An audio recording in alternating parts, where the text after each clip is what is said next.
This is the story of getting my camper, which I just got. It is March 2019, and this began probably in 1984 with this mini Winnie camper, which my parents bought, and we moved from Illinois all the way to Alaska with 6 people in this thing, and nobody killed each other, and we did just fine. There was no generator, just the onboard water and battery power, and we did fine. We later upgraded to a larger camper, seen here. I don't remember if it was a 27 or a 31 foot. I want to say a 31 footer, Class A, and we did just fine and used that all over in Alaska and had a good time. So I had an appreciation for the accommodations provided by a camper. However, once I moved out on my own, I went back to tent camping because I couldn't afford a camper. So my first family tent camping experience was in Hawaii 2012. And it was on a beach on a part of a kayaking group, and so we had a lot of bling, tent, air mattresses to keep my wife comfortable, the kayaks, coolers, cooking stuff, and it filled the entire back of the car. And we did this for 2 years in a row as part of an Easter event, but it filled the entire back of a minivan that we had to make that happen. The next camping experience was Indiana 2014 at Brown County State Park. Just me and the kids, just a tent and some bicycles. I think took a lot of time to load it. We planned for 2 nights, but it rained, and so we didn't get to do anything but sit in the tent and didn't have a lot of fun. So I was like, this tent thing is no fun. After that, we were living in Florida. I took my kids camping one time out on an island, but the camping trip relevant to this discussion is Florida 2017. Again, loaded the entire back of the truck, which itself took probably 2 hours to make sure I had everything, with kayaks, bikes, tent, coolers, you name it, and we still didn't have everything. So the truck was quite loaded, and then we got down to a beautiful campsite in Bahia Honda State Park, right by the water. I mean, 50 feet from the water, but it was freaking hot. This was in May. It was Memorial Day weekend, and there was no breeze unless you were on the water. So you could cool off in the water, but as soon as you left the tent or left the beach, we were sucking, and it was miserable. We planned for 2 or 3 nights. We stayed 1 because we were boiling. We had to go to Kmart and buy fans. Each of us had a fan blowing on us. It was just so hot and miserable, and there was no escape. And I said, this is it.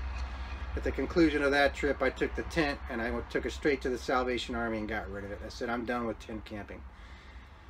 So the reasons that I decided to get a camper: the loading and unloading, and you still forget something. I mean, there's only so much crap you can put in the back of a truck. The discomfort in the weather. Florida was just so hot, and we had the Indiana where it was raining, and just, you're out there in a tent and you can't do anything. And my wife doesn't like full-on camping, so all that weather, the rain, the bugs, wife doesn't do it. Of all those trips I just described, my wife went on one, and that was the first Hawaii, or maybe the second Hawaii Easter trip. And I'm getting too old. I'm 45 now, about to hit 46. I'm too old to load all that crap, set it all up. My kids are too small. They don't really help a lot. I don't want to sleep on an air mattress and be cold or too hot. I don't want to do it anymore. So I did a bunch of research over the last 2 years at least.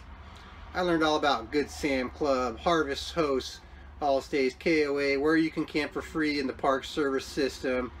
The Corps of Engineers has placed tents for troops, gives campsites for free to troops. You look at YouTube videos and learn stuff. But I got a subscription to Trailer Life magazine, and not that I'm advertising for it, but I took a lot of notes out of that stuff of what I need to be successful with a camper, and that I guess to their credit led to a lot of purchases. So I did a bunch of research on what I need in my camper, and then we ended up going to the North America's largest camper show in Hershey this past September and picked one out. So then we just needed to wait for the right time. So I did some crap load of math looking at what does it cost to own a camper. There's the payment on it, there's annual maintenance, you've got insurance, you've got a membership to Good Sam, which saves you some camping places when you buy stuff at Camping World. You got to store it somewhere because most housing associations won't allow you to store a camper on site. So I took all those costs and it comes out to about, by this math, $687 a month for me. Now I compare that to a hotel where you're going to pay $120 a night at a military rate, which is that's on the cheap end. You got to eat out for dinner, and so I built a 30-day scenario where we're gonna be on the road for 30 continuous days. There's the camper scenario, and then there's the hotel scenario. Looking at mileage, which is crappy, towing a camper, and all that stuff. Dog kennel, what you pay to cost to cook a meal, because you could cook it in a camper or you got to buy it. And there's the math. Over a 30-day period, the hotel is the high line, the $75, $85. That's what it's going to cost you, versus $37.55. And this here is moving changing locations every 3 days. So you pull in somewhere, you do something for a couple of days, and you move to another spot. That's what this is based on. And it's over like 2,000 miles, something like that. So camping's about 50% savings. All right, great. Let's go buy one. Well, maybe not. So the total cost of a camper. So you got the base camper and any accessories that come with it, like your anti-sway and your low distribution stuff. If you got a second AC like we did. Extended service plan goes out 5 years. So if anything breaks, tax title registrations, you know, state's gonna get you. And then you got to buy all the stuff to make it functional. All your sewer, water, electrical stuff to stock the kitchen, pots, pans, silverware, you name it, bed and bath. You know, none of this don't come with linens. We're going to go with 2 generators. We've got one, we'll get a second. So to run 2 ACs in the summer, you got to have 2 generators to have enough wattage to do that. And then you got a lot of miscellaneous crap. I mean, we probably missed stuff, but the total cost of all this, yeah, about 41 grand is what this is coming out to be.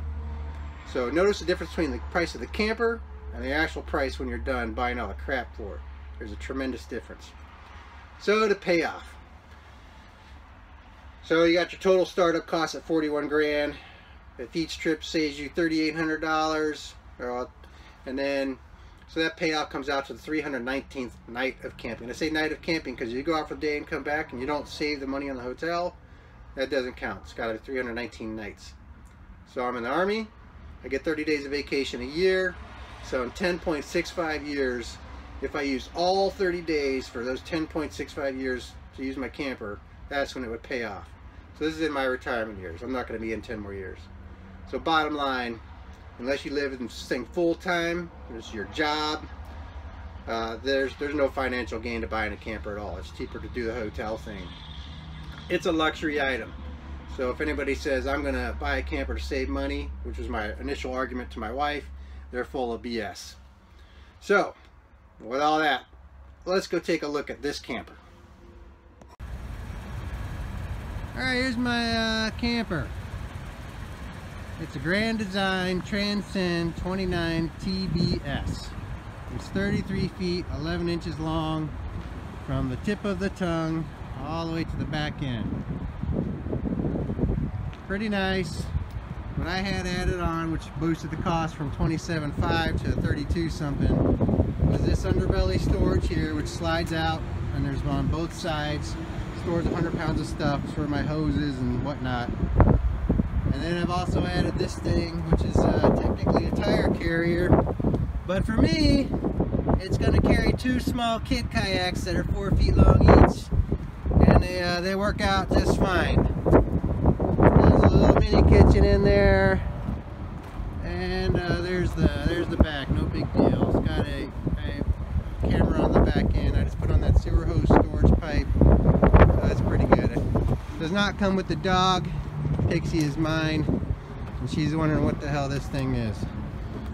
So, starting at the front, we already got our linens in. So the master suite, my nice Afghan pillow, got a queen size bed, closets on both sides, his and hers. The hers, since she's the queen bee, comes with another closet and a bunch of shelving stuff, so Amy gets the pick. And we go on to our bathroom. We got, you know, standard shower stall with a toilet, but lots of storage. This is the most storage we saw in any comparable unit, which was a huge selling point for us. So places to put stuff. We don't have our bed linens or bath linens hung up yet. We're working on that. The living area, Pixie's got her spot on our little couch, U-shaped dinette, which I love. That's our only slide out, is which holds the dinette and the fridge. Lots of counter space. Holy smokes, that was also a major selling point. A lot of them are really small and you wonder where you're going to cook at.